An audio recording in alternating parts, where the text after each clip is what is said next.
You're listening to Trek FM. Want to join in the conversation and share your thoughts on this episode? Join the Babel Conference, our listeners' discussion group on Facebook. Just type BABEL into the Facebook search field, and we'll look forward to seeing you there. This is Steve Sansweet of Rancho Obi-Wan, and you're listening to the 602 Club.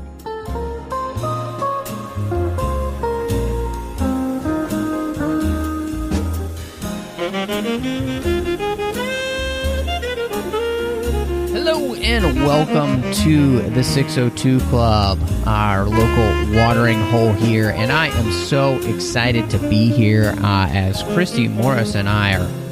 Where are we, Christy? Is this on even? Are we even on the map? I think we are a cricket past a log, somewhere in the wilderness. Okay. That makes sense. Yep. Yeah. Two crickets past the log and 3 streams down. So yeah. Okay. Around the fish. Okay. And just across the street or I guess the chasm from the T-Rex. Yes. Mm-hmm. Oh my gosh. Well, I didn't tell you this before, but this is actually a movie that I planned on talking about years ago, and then it got bumped off the schedule. And of course, this year we have been kind of up a creek without a paddle.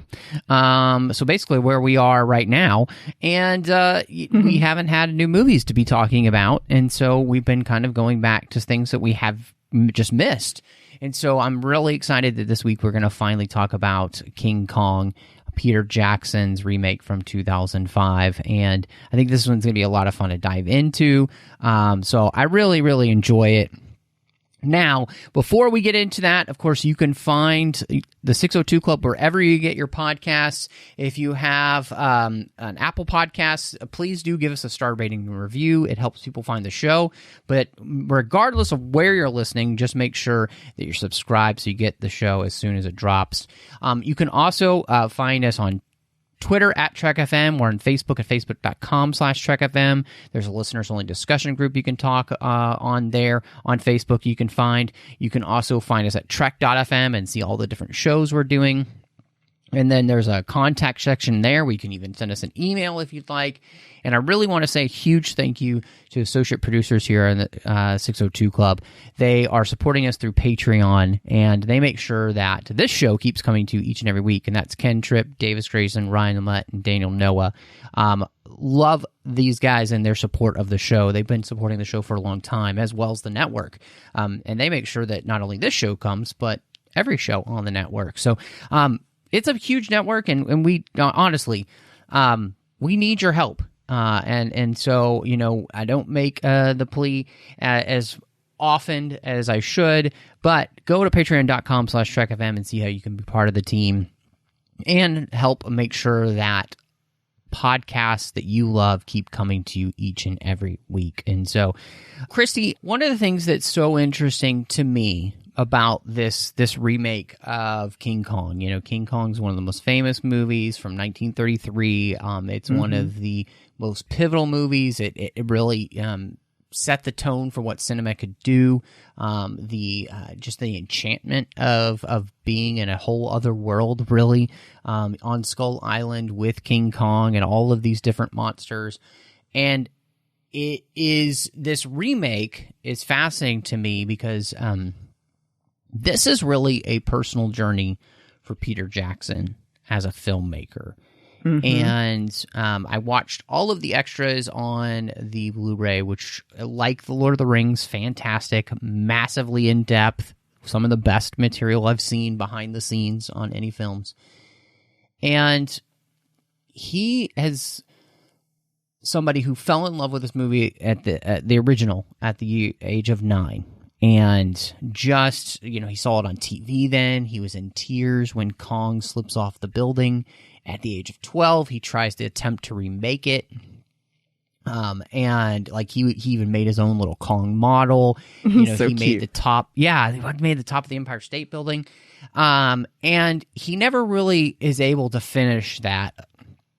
But he gets really into fantasy and sci-fi because of this series. And to me, that was something so fascinating to hear because, you know, he then tells everyone in the documentary, look, everybody would probably think that my greatest ambition then, because I made Lord of the Rings, was to make Lord of the Rings, that was my kind of like pinnacle.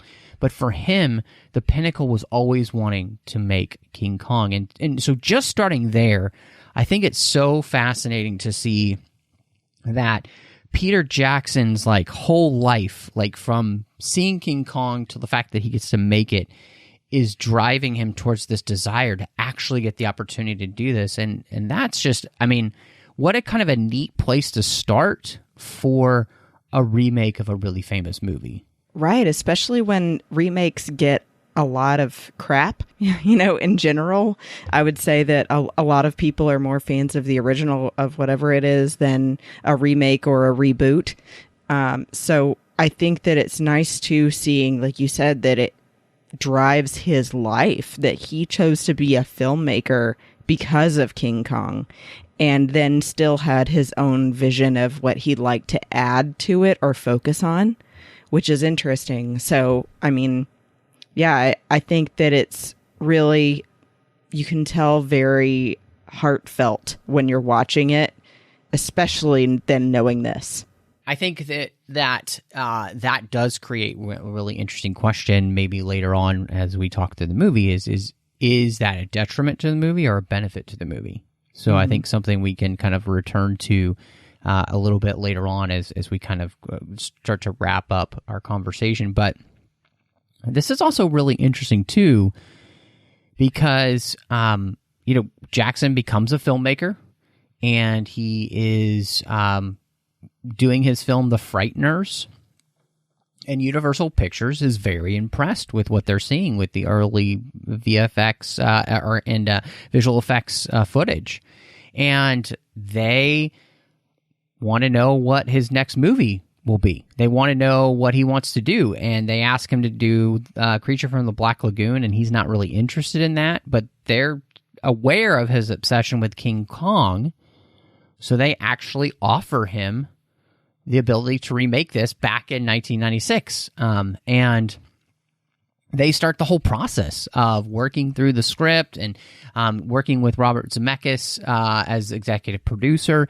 And this is the thing that I wanted to kind of dive into a little bit with you, because I think this would be fascinating to kind of talk about.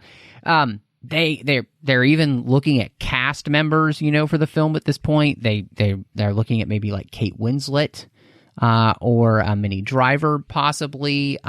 They're looking for the role of Jack Driscoll and Carl, including like Robert De Niro and George Clooney. And this early version of the script, and I kind of wanted to run this by you and see what you thought. So the early version of the script has her being a famed English archaeologist, like the daughter of a famed archaeologist. So the movie would have felt, and in fact, they even talk about this. They're like, it felt like the guys who made The Mummy had read our script for King Kong, because that's the vibe of the movie that they had.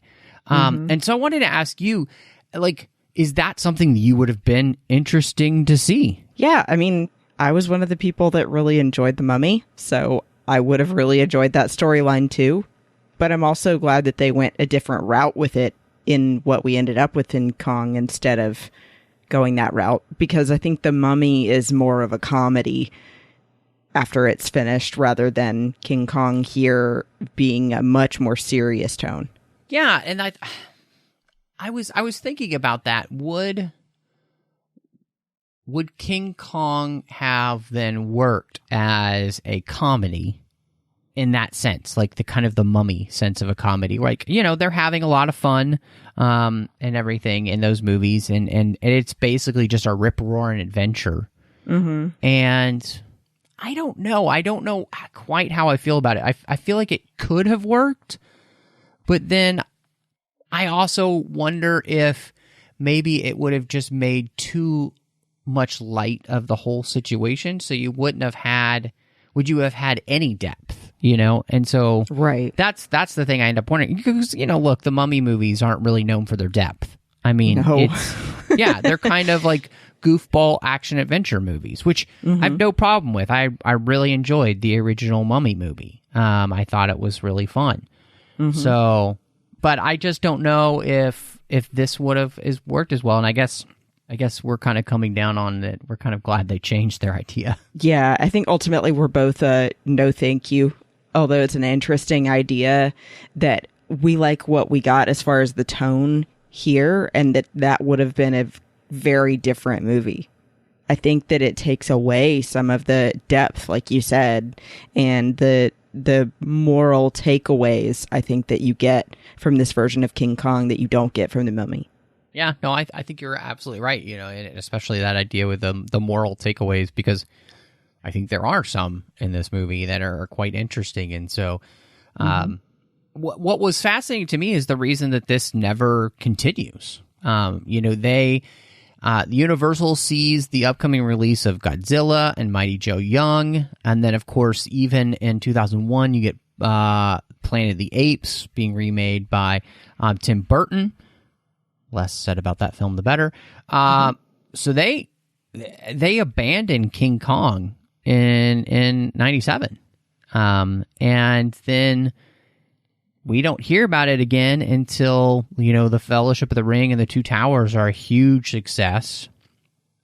The Return of the King is going to be coming out, and Universal again approaches Jackson about the idea of directing, and he says yes. And so they, get to work on rewriting the script with the writers here that he used with The Lord of the Rings.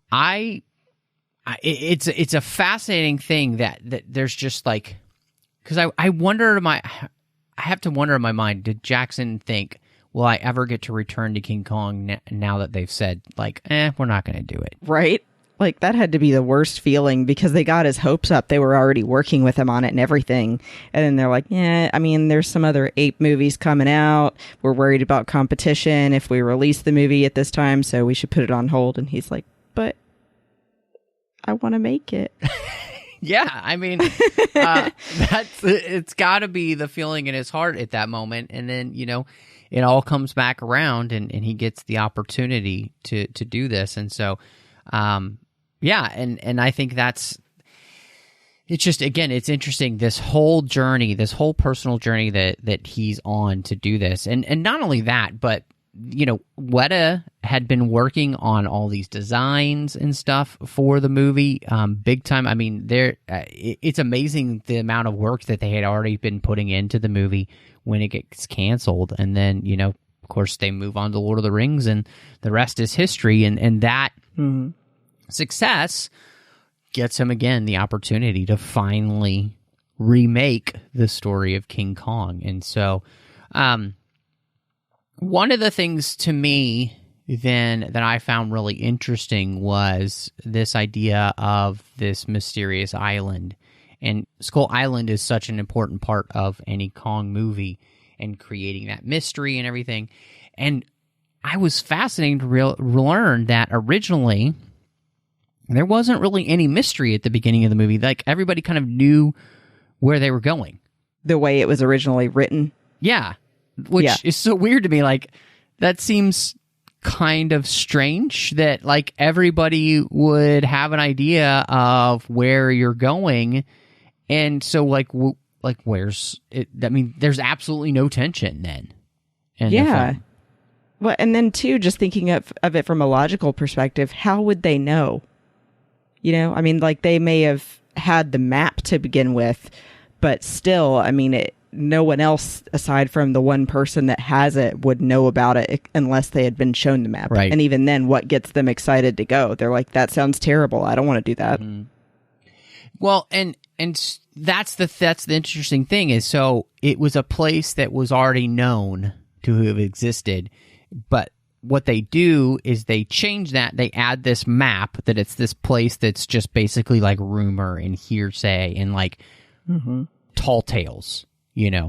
Just massive sea stories that you'd hear from sailors. And so then it allows you then to be able to build the tension at the beginning of the movie with the secret And it also adds the ability of then, as they kind of make their way secretly towards that, you're building the tension of the ship as all these rumors start flooding about with, different people talking about, and especially the sailors kind of sharing with the actors kind of their tall tales of where they're going, and these rumors of secret islands and that kind of stuff. So I think that definitely helps the movie. And then the other part I loved, and they do this with their movies in general. Obviously they did this thought process with Lord of the Rings, but just the design work behind the island itself made it a really interesting place to me. And just quite different, I think, than I just remember seeing it the first time. Like, they really put a lot of thought into making this place that feels like a mystery. Even when you reach the mystery island, it's still a mystery. Right. Like, they don't show you everything that you could possibly see on the island right off the bat. It's a little at a time. I love that there's like an outer gate of all of these rocks and stuff before you then get into where they meet the natives and see the inner gate that's supposed to keep Kong inside with all of the, bamboo and stuff.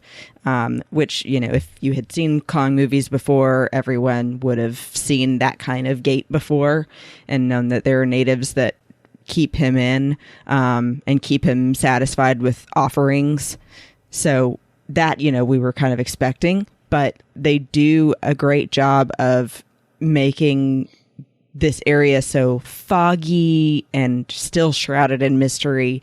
And then even leading into the forest, I mean, they only show you glimpses here and there rather than leading you through everything. And I think that's all you need.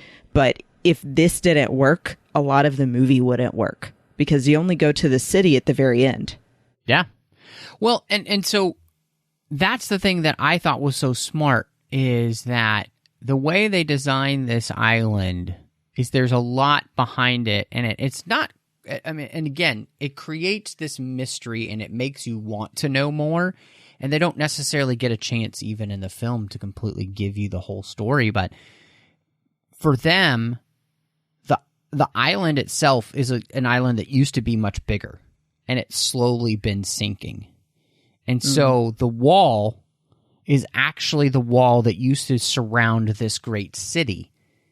So it wasn't meant to keep anything in, it was meant to keep things out. But as the island has been sinking, that massive city has been slowly disappearing. And so the animals and the dinosaurs and Kong and everyone have had to, the land mass has slowly been shrinking on them. So they've now taken refuge in what used to be the inner of like a city, which of course is completely overgrown. So it's this ancient civilization we don't know anything about. All we get is just the amazing places that we see, and we could tell somewhere this used to be something grand, right? The kind of place that it almost kind of feels like Atlantis-ish, like in that kind of scope. And then the civilization outside the wall, for them, is a group of people that had somehow been shipwrecked or marooned on the island, and they're forced on the outside of what used to be the inside, and so like it just, to me, like, they put so much thought into creating this mysterious lost world. And, of course, this lost civilization on the inside, and then who these people are on the outside. And, it makes sense then, too, like, why these people who live on the outside of the wall, for them, they kind of worship Kong, right? And they think if they offer him, offerings of pretty girls, basically, that he will keep them safe, or, leave them alone, or any of those things.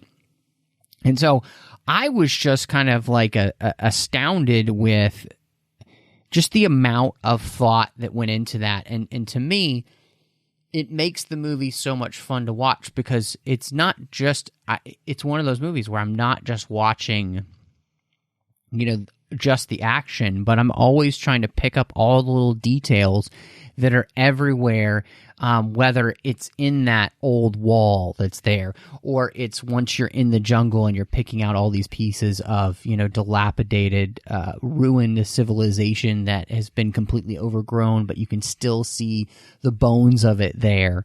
And I just, that's to me, like, that's kind of the fun of thoughtful movie making. And all of the bugs, right? Ugh. I will say that's my one really big criticism of this movie is it feels like they were way too overzealous with the many different kinds of bugs and worms and whatever that ate people, attacked people, felt up their face. And I hate bugs anyway, so that's like my nightmare. So yeah. No thank you. I hear you. Well, and I thought what was fascinating is that what you can tell is that they don't want this to feel like Hawaii. They don't want this to feel like a place that's hospitable. They don't want this to feel like a place that you want to be in. Yeah. This is not a place anybody really should want to go. And I think that's they really do that well. They make this the most awful place. And of course, they reference in the movie the idea of the heart of darkness, and to kind of slowly descend into the heart of darkness. This place this deal just keeps getting worse all the time, and every time you turn around, there's something else that's trying to kill you. And part of that, I thought too, and the way they even design, especially the prehistoric creatures, you can see they also put a lot of thought into that, which was, if all of these creatures have survived where dinosaurs and everything haven't survived anywhere else, well, they've continued to evolve. So they're not just the same, dinosaurs that you would have seen anywhere else. They have their own characteristics. In fact, there's even kind of new variations of dinosaurs you wouldn't have seen anywhere else. And again, all of that, I think, is just they've put a lot of thought into creating Skull Island. And it's the most inhospitable place on Earth, next to, I guess, like the Antarctic. Well, and too, if you think about it, it would be, since no one had been there other than animals for so long unchecked, they said hundreds of years since the civilization had been there of people that built all of these things. Yeah. So all of these creatures and dinosaurs and Kong have gone unchecked and just continued to overgrow. And then, definitely Exhibit A, when the people fall down inside this crevice and they're literally in like the bottom feeders area. Ugh. Yeah. So gross. And then you've got like scorpion-like things and spiders. And I really think too that they did a great job with the effects of making it feel like you're really in the forest floor or in a swamp or with Anne inside the moldy log, which was disgusting. Yeah. It's believable. No, absolutely. And I think you getting into the effects work there is really interesting, because like Lord of the Rings, obviously they filmed in New Zealand, but this is something to where they didn't film anywhere. They created all of these things, these sets that they would use, and they would create a section of the forest or something as a set. So it would feel like what they want. But then they could then extend that set, and they would use what they called bigatures, which they use on Lord of the Rings too, where they would create these things. And then they would also set extend with like matte paintings, digital matte paintings and stuff. So they're using all the different techniques to create this place that is completely new. It's not anywhere you can go. And I think that's one of the things that just makes this place feel so like like the fantasy jungle, right? When you're in your mind. Yeah. Which also kind of references the feel of the jungle in the original King Kong. Like if you see those pictures and everything, or if you've seen the original King Kong, it's a jungle that they created, so it wasn't a place that they had filmed anywhere, of course. And they did the same thing here. And I think that really makes the jungle itself really stand out and be this place that it kind of is the jungle of nightmares. Yeah, and I'm glad that you mentioned too that they mention Heart of Darkness in the movie, because not everybody would catch that. And I love that Jimmy brings it up multiple times, and then the last time he brings it up, he's talking to the captain and he says, "Wait, this was not an adventure story, was it?" And he says, "No." So you're already kind of getting that foreboding of, this isn't going to be, they go in, see some stuff and come back out, we'll be gone in a couple hours. No, this is more like a horror story. No, absolutely. And I think that's one of the things that they do with the creation of the jungle and the effects work. So I just wanted to ask you, obviously, this movie is from 2005, and technology has changed in the last 15 years. And so how do you feel like just the effects work stands up? Because obviously they're creating, dino stampedes with the brontosauruses, I know don't exist, but they basically recreated the classic movie monster brontosaurus for this movie, the velociraptor type of things. Like how did all that work for you? I could definitely see that in the way that the dinosaurs in particular were created, they had supposed, mutations that would have enabled them to survive longer in this place than the traditional look of like raptors or T-Rexes that we would have seen. But I think that for the most part, the effects are incredible, and really, obviously, because of how well they did the bugs, for example, it really bothered me. But that's a credit to how good of a job they did. It felt real. I think that the only place that it didn't work for me was when you see the brontosauruses falling over each other. It looks like they didn't spend a whole lot of time really on the detail on that. But maybe, too, it's just the way that the scene would work in general, that brontosauruses falling over each other does look clumsy. No, I agree with you. I think most of the other things work pretty well. I think that the scene that probably just sticks out to me the most is not really working. And part of it is just the amount of work that they're doing there, but it's just not as seamless as it should be. And it is that whole brontosaurus chase. A lot of that is the melding between live actors on a part of a set, which melds then with a bigature that they've created, which melds with digital characters, and the work is as astounding, the fact that it looks as good as it does, but it never quite marries the way that you would want it to, so that like a lot of the other things, it feels more real, like maybe there was a different way that they could have created the action in general. Yeah, I don't know. Part of it, I feel like that scene specifically feels slightly too cartoony. Yeah. And so, whereas as cartoony as it is to have, King Kong face off against, 3 T-Rexes in a big fight, that didn't feel as cartoony. And I don't know, again, I think it's just something about the way they created that all, but also just the amount of what's happening on screen.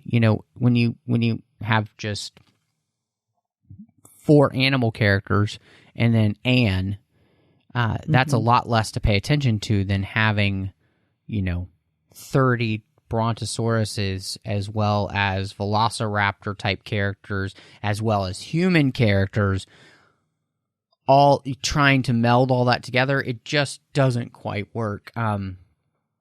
But I think we got to talk about it. But King Kong himself, I think, obviously Andy Serkis is doing the motion capture for King Kong. But I enjoyed the King Kong from Kong Skull Island. But there's something about this Kong which, he feels much more like an actual gorilla, just supersized. Yeah. And I think that the work with him as the characterization and everything, too, really works. I love the story his body tells. He kind of even he's got a broken jaw. He's got scars all over his body from fights he's been in. And I think that they bring this character to life in a way that, it makes you feel for the character. So in the end, it still works. Obviously it's not up to the level of today, but I think they did such a good job that I still am in the story with King Kong. Yeah, I was actually wondering and thinking I should have actually Googled it, but if they studied how actual gorillas behave to really do a better job on King Kong himself in this movie, because, for example, I know for a fact that one thing that gorillas do very well, because they're so close to humans in their intelligence level, is sign language. And so the fact that they have Anne, sort of do a sign for beautiful and then him repeat it is something gorillas would do. And then, the pounding on the chest, or even the look of embarrassment he gets when he accidentally knocks a rock on himself, because that can happen. Yeah. No, they absolutely did. In fact, Andy Serkis actually flew to Rwanda to spend time with wild gorillas. To just study in the wild, not at the zoo. Nope, in the wild. Yeah. No, thank you. Yeah. Which, yeah. So, he really put in that time and effort to study, these great creatures. And so, obviously that work would go on to help him as he then played Caesar, in, the Planet of the Apes movies. So, he has a real affinity for, giant being an ape. Yeah, exactly. But no, I think that's something that still really works. And then, because of the effects work, I think they did a really good job of capturing the emotion between Kong and Anne. So it makes it believable that these two characters are connecting. Right. I think that they show it especially in the close-ups of his face and hers at the back and forth, that they really at first start out, of course, at odds with each other because they're both trying to figure out the situation. But then she makes him laugh, and then he accepts her. It seems that at that point it really turns, and you can see exactly what you're saying, of that a bond of friendship is growing. And I think that they especially show it too, how much she means to him, when he will stop at nothing to try and get her back. Right. Yeah. And then in the city as well, when he's picking up other blonde women thinking it's her. Yeah. So, yeah, I think with Kong in particular, they did an incredible job with Andy's body language and then also with the effects of his facial expressions. Yeah. Something I needed to mention just about the effects work that I thought I was astounded by. They literally bought a ship. Oh, wow. To then film that ship. And they retrofitted it so it would look the way they needed it to, like a turn-of-the-century ship. They also built a model of that ship, and then they built a ship that they could use on a massive soundstage that could be moved back and forth and stuff.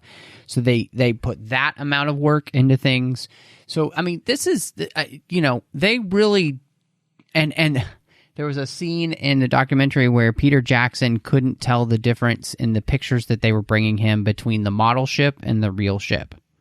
Oh, that's good.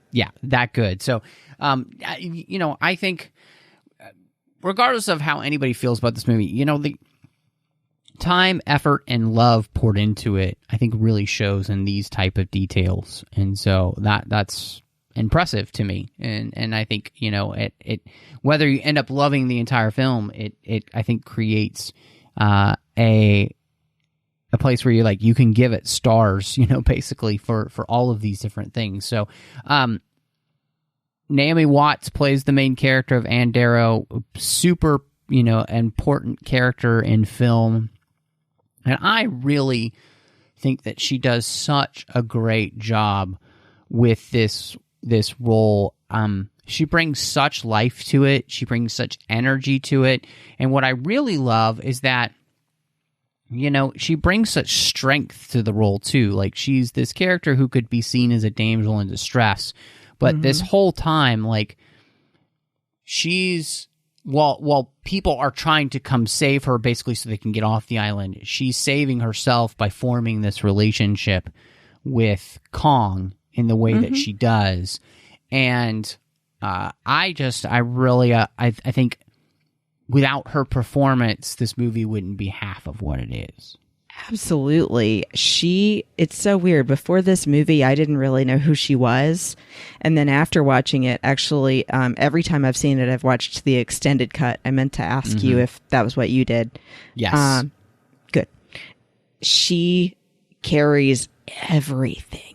I mean, I felt like, especially since it's the extended cut, that the scenes where it's her and Kong alone and it's these emotional moments, that it's just in a good way, emotionally exhausting movie because of her back and forth with Kong.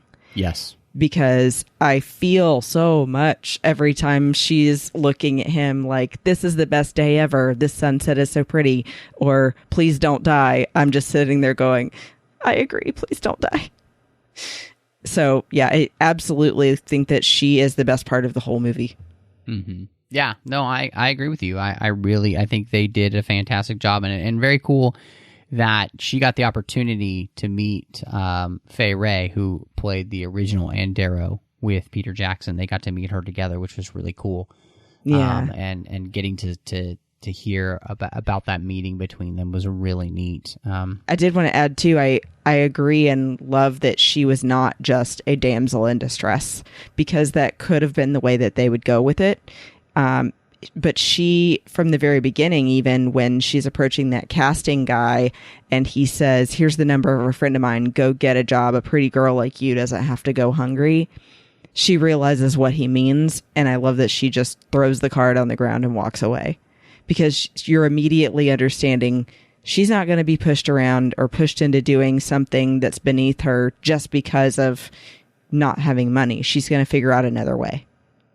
Yeah, I liked that scene too, because she's standing there contemplating going into the place, and she's like, "No, I will not do this." And so I still have morals. Yeah, exactly. I think that Jack Black, and this is one of the first times I feel like I remember seeing him where he's not in as much of a comedic role, but he does such a great job of playing just this swarmy, slimy, like, guy that you kind of hate throughout most of this movie, and he continually proves you right for not liking his character, because he's a character that's all about himself. And Jack Black just brings, he brings a devilish fiendishness to this guy who has a gleam in his eye, who's always looking for the buck, and he's always looking for a way to get famous. And I just, I thought Jack Black, I think even back then, in 2005, I thought to myself, oh, Jack Black, that's an interesting choice. But I think he plays the role to perfection. Right. Initially, when you hear that name, there are certain names that do a lot more comedy than anything else, that if you throw it out, you're going, really? Jack Black for this? I thought this was a serious movie. But he really leans into that. I think that he does have this serious side, and he just usually prefers to go the more goofball route. But this, absolutely, he was creepy at times. When especially when he says both times about the two guys on their film crew that died, the same words. He says, he did this because it was something he believed in, and we're going to donate all the proceeds to his wife and kids. And then his assistant is looking at him going, you already said that. Yeah. Yeah. Well, and I think that's the thing that makes Colin Hanks so good in that role as his assistant is that he's able to play those moments because he doesn't say anything in those moments, but just the faces that he makes are so well done that they kind of show the way he's seeing this guy descend. And I think what's fascinating is that Jack Black is that character who's descending into the heart of darkness the most, because what it is he has this obsession, and that just drives him to destroy everything. And I think he plays that really well. So we can talk about that a little bit more, but later on. But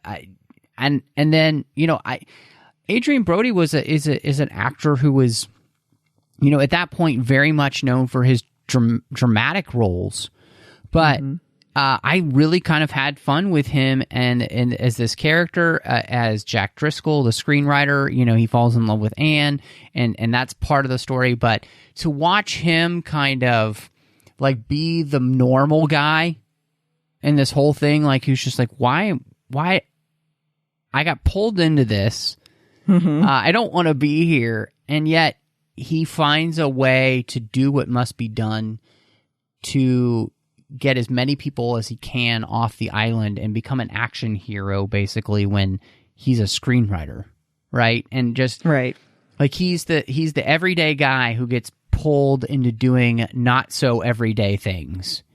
And I enjoyed him. I don't think he has as much to do as some of the other characters, but honestly, it's his delivery of a line at the very end of the movie where he's talking about Carl that I feel like he's kind of almost the conscience of the movie, and he's the one who kind of lets you know when people are really going off the deep end. And so, I think he was good.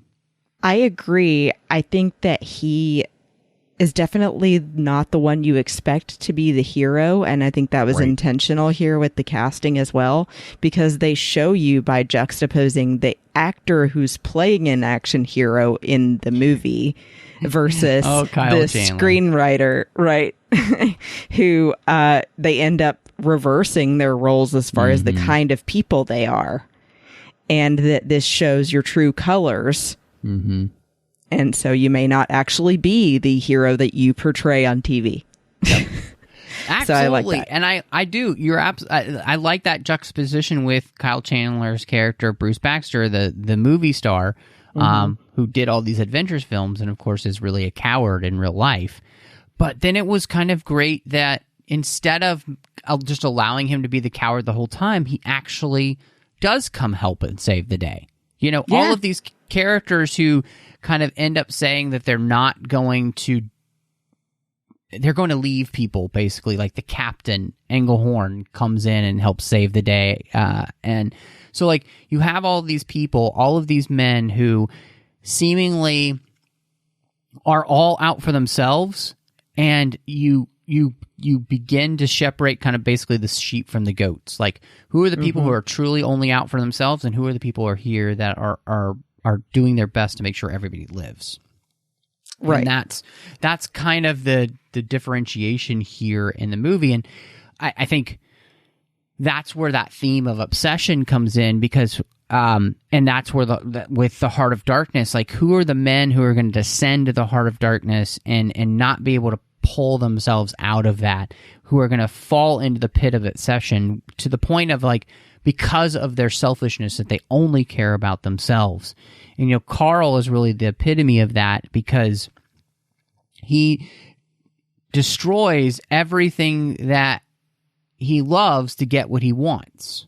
And that's where, Jack says, the thing you come to learn about Carl is his unfailing ability to destroy the things he loves, because he's so obsessed with them. And basically, he has the Anakin complex, right?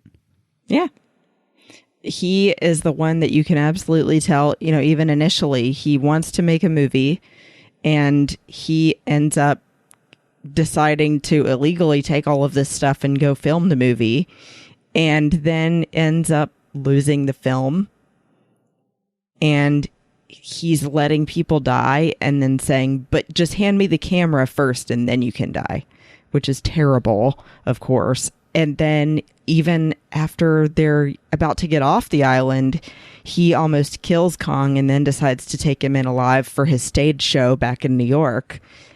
He just constantly has a good idea, but then goes about it the wrong way and absolutely destroys the thing that he loves every time. And then is watching it blow up in his face thinking, where did I go wrong? And you're sitting in the audience going, everywhere. Well, and not only that, but I mean, I think that there's a slightly bigger theme in this obsession, which causes him to destroy things that he should realize are above him, right? That are bigger and should just be left alone. Right. And, Kong is the last of his kind. And so it's like he has no right really to destroy this thing for his own personal gain, and the lack of stewardship then of caring about anything other than himself. He's one of those people who would strip mine the earth if it gave him what he wanted. Yeah. And so there's a message in there about this idea of what obsession does to us, and how dangerous it is. And I really like that, and I think it adequately shows just how it gets people killed, and it hurts people, and it can destroy people, and not just physically, but emotionally and mentally, and just I think they do a really good job of portraying that. Yeah, I agree. I think that and two, it shows how focusing on something like that can allow everything else in your life to be neglected and for you to basically drive yourself mad. Mm-hmm. Yeah, 100%, which, again, that theme of the heart of darkness is very much apropos then for this, and what we thought was going, and that's so funny that they even call that out, that this isn't an adventure story, because that's where the original script was. This is an adventure story, right? But this is not that film. This is about the sadness of the way in which we can destroy the things we love because we hold on to them too tightly and try to control them when we're not meant to. So, And a part of that, I thought it was really fascinating, especially as I was watching the movie again this time. And part of it maybe just because of, what we have been through over the last few months here in 2020. But this idea of being alone. And I loved the theme of people being alone. And at the beginning of the movie, we see Anne, who's completely alone because her best friend is leaving the vaudeville. He's going back to his hometown, and her theater is closed, and so she has no one and nothing. She has no family. And I love the way that you can see the reason that her and Kong connect, because Kong has lost his family. You even see the when he's traveling to the place he lives the most on the island, which is way above everything on this mountain. You see the remains, the bones of what used to be his family. Right. And he's the last of his kind. And like her, he's not meant to live in isolation. Gorillas don't live in isolation. You were asking if they studied gorillas, and one of the things they really learned was that gorillas live in family structures. Yep. Just watch Tarzan from Disney, and you'll know this. What? Too. I said watch Tarzan from Disney, and you'd know this as well. Yeah. So, to me, that was fascinating because, then you kind of understand as well why Kong is just so angry and frustrated as a character, because he's slowly being driven mad by the lack of fellowship and community, because it's gone and there's no one else like him. And so, I don't know. It's kind of interesting how much this movie kind of relates to the time period we lived, in that you keep people in isolation long enough. When they get out of isolation, the anger and frustration and pain all just comes pouring out the moment something gives them an opportunity to just let loose, Yeah, and it's interesting that you bring that up too, because that's something that I remember learning in sociology in college and that's probably why humans and gorillas interact usually so well together, is because we're very similar in that sense. We are social beings. Even the most introverted of people at some point needs companionship of some kind. And so without it, we do slowly go mad, because there's also no one there to unload to let out any of these thoughts and feelings inside. And so that totally makes sense with Kong losing his family and being there alone and clinging to Anne so much when they do become friends, because he's saying, oh, I've finally got some kind of companionship. Yeah, absolutely. And it makes sense then. I wouldn't say then he has the obsession. He has the protection of caring for something and wanting to make sure that it continues to live. Right. But it's something that is so important to his own existence in a way. And in the same way that, throughout this movie, her and Jack Driscoll kind of slowly kind of fall in love with each other, even though they're kind of opposites a little bit, but at the same time, she's able to recognize that isolation and that loneliness in Kong, and not on purpose. I mean, she's just trying to entertain him to get away, right? Right. But she begins to see that there's so much more to this creature than she once thought, and it allows her to connect. And yeah, absolutely. This idea of community is really interesting to see here. And of course, it makes sense that, Kong would then want to be connected, with something or someone, and there's no one on this island to connect to anymore. So, and yeah, it just makes it does what I think the movie did really successfully, is it makes successful that relationship so that you see why, she would be fighting for him at the end and why he would be fighting for her. Right. So it's good. And it's also really sad because, again, it's Carl's obsession that destroys that, Right. So. And there was one other thing that I should have added earlier, but I wondered too if it made you think at all of talking about extinction in a way as well, of just animals being overhunted or unnecessarily killed, because that also really came up for me, especially when they were harpooning him in the leg and chloroforming him and just, pummeling him with weapons, and she's crying and saying no. That absolutely came to my mind and then made it even more emotional for me. Yeah. I totally agree. I've never been a person that's been really a fan of zoos, and I've always really hated the idea that we would slowly, hunt a species to extinction and not be taking care of the planet that we've been given, and so, I've as a kid, I was always a big fan of whales. I still think they're amazing creatures, and to know that so many species are on the edge of extinction is really sad. I mean, the largest land mammal on the planet is almost gone in the blue whale. So, yeah, I think we have a responsibility to take care of these creatures, and we have a responsibility to foster their continuation. We were given this world as a gift, not to just do what we want with, but to take care of it. And so, yeah, I heartily agree with you. I'm really glad that you brought that up because, I think this movie does show the danger of that. And again, what do we see? The reason for it is not because Kong's blood is going to cure cancer. It's for the obsession of a character who just wants to be famous. The most shallow of reasons ever, right? Yeah, they want to make him an attraction.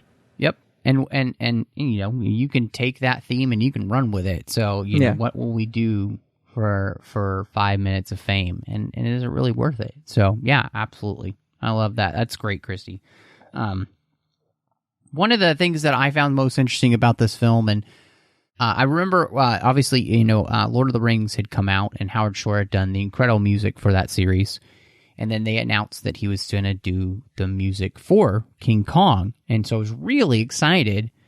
And then I remember reading that he was basically let go because of creative differences with Jackson. I don't think it was,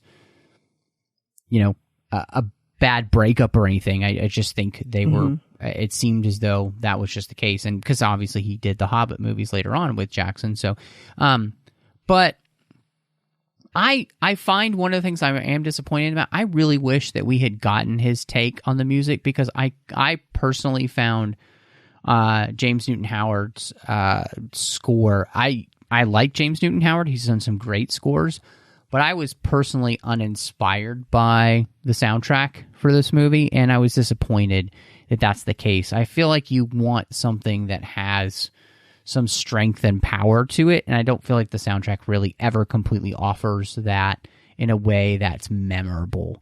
And that's disappointing to me that we would not get that. And I again, I don't know if it's better, but it does make me wonder, because there is a reason to wonder if his music, Howard Shore's music, would have been better. Yeah, I think that it definitely, for me as well, was generic, I guess is the best word I have for it. Thank you. That's a yes. Yeah, like it's fine. It's kind of what I expect. Fine. Yeah, it's fine. But it's like it's like a saltine cracker compared to like the expensive table water crackers. It's just totally different. Now I'm making you hungry. But yeah, it's okay, but it doesn't have like a designated theme for certain characters. It feels like they really could have done something awesome with every time Kong comes on screen, and maybe even with Anne or with Jack, but it just feels lackluster and generic. So I'm on the same page. I agree. Yeah, I'm really, so kind of talking through the movie then, I'm really interested to see, and I thought it was great for you. You mentioned that you always watch the extended cut now when you watch the movie. So where do you land with your rating for King Kong by Peter Jackson? And I will preface it also with the first time I ever saw this movie was in the theater when it came out in 2005 with my mom. Nice. Very cool. And I remember, actually, the funny thing, too, is I've only ever seen the extended cut. I feel like that's what we saw in the theater, even though it has a theatrical release, because it was that long. Maybe they could have, it could have been one of those things where they brought it back out into the theater and then released it, So I don't know, but that's cool. Yeah. So I do enjoy it. I think that there's a couple little things, like we were mentioning with the bugs, but that's not really a criticism on the movie itself. That's more of a credit to the artists who made the effects. But I think that one other thing I meant to say too that kind of retracted for me, but it's a casting choice, is with Brody. I love the buildup of them falling in love, but then when they actually kiss, did you not totally focus on his giant nose? That's so mean. He can't do anything about that. It really ruined the shot for me. But otherwise, I thought he was great. So I think ultimately there's a lot that I really love about the movie, but I don't think it's a perfect movie. So I gave it a 3.5 out of 5. Nice. Very nice. Yeah. It's funny because we're right there in the same spot. I'm actually a 3.5 as well. And part of that is because there are a couple of things more at the beginning of the movie when we first get to the island, and especially when we are with the crew and the native population. And they're not actually natives, they're people that have been shipwrecked and been there for a long time, but they're not native to the island. So this population that they run into, these basically Kong cultists, there are a lot of places where and Jackson did this in the Lord of the Rings series, where he does this thing where he kind of zooms in on something and he kind of slow-mos the camera kind of back and forth to make it really creepy, right? Mm-hmm. He does that a little bit too much in this scene. Yeah, I agree with that. Yeah, it was one of those things where I know it's a Jacksonism. Like, he likes to do that in his movies. I don't think it is as effective here as the way he uses it in The Lord of the Rings. And part of that is because it was too much of it too many times in one scene. So it became less effective every time he was doing it. Right. So there's that. I do, and I will say this, especially rewatching it again this time, I think one of the things about the movie is that there are points where Jackson just kind of goes a little bit overboard with things. And it probably would have been better for him to rein some things back. And so, but I still really enjoy watching this movie. I had fun watching it again. And so absolutely 3.5 stars, so that's definitely way better than average which is fantastic. And it's a fun one. So I'll be really interested to see what other people think of it on social media. But, Christy, before we get out of here, as always, it's time for recommendations. And I've got a good one. I'm really excited. So I actually have finally gotten back into reading some good books. I really love to read, especially at night, because it gets me ready to go to sleep. But I found this comedian. I don't know if you've heard of him as well. His name is Zach Anner. And he actually was born with cerebral palsy because he was 2 months premature. But he has become an author and comedian.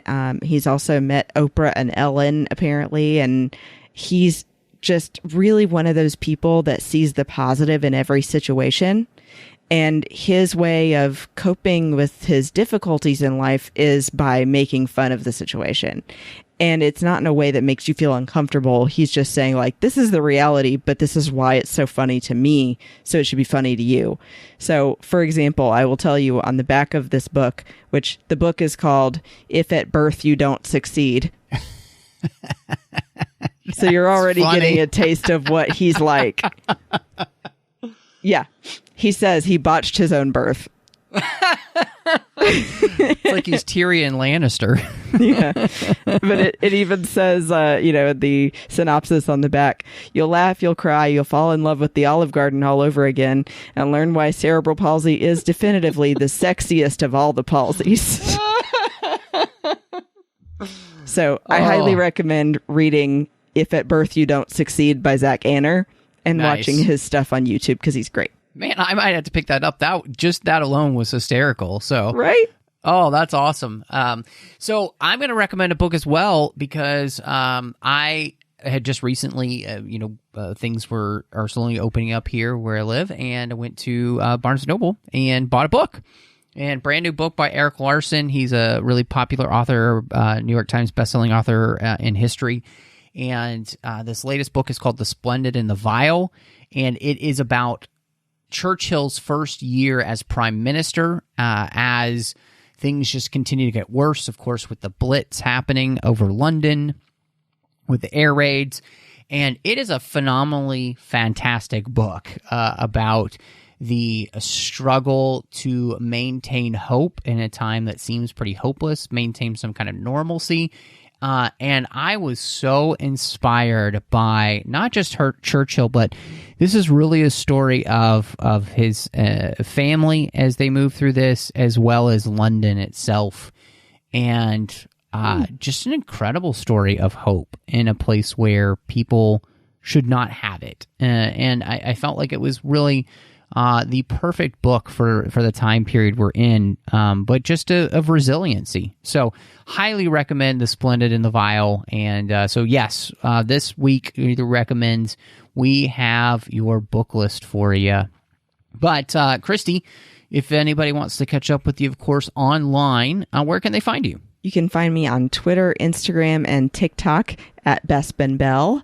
And I do a couple of other shows as well as 602 Club. I'm on a show with my friend Teresa Delgado called Sabers and Spells on the Skynet network. And we talk about Star Wars and Stranger Things and all kinds of cool stuff. So check that out.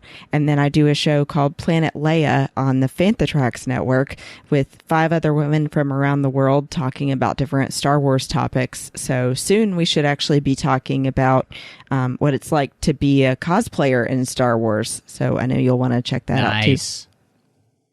Very cool. Very cool. And you can find me on Twitter, Instagram, Letterboxd, Vero under the name MattRushing02. I'm here on the network doing The Orb with Chris Jones as we talk about Star Trek Deep Space Nine when we get a chance to record. You can also find me on the Nerd Party Network doing 2 shows. One is called Owl Post with Drea Kaufman. Each and every week, we talk about Harry Potter 1 chapter at a time. And then I'm doing Aggressive Negotiations, which is a Star Wars podcast where John Mills and I just talk about a new Star Wars topic each and every week, which is always so much fun. This last week, we were just kind of talking about Star Wars books overall, from Legends to canon and what's worked, what hasn't worked. So that was really fun, diving in deep to that. And then last but not least, and we're hoping to be back soon, Cinema Stories with my good friend Courtney as we talk about films through the lens of faith. But thank you so much for joining us. And y'all come back now, you hear?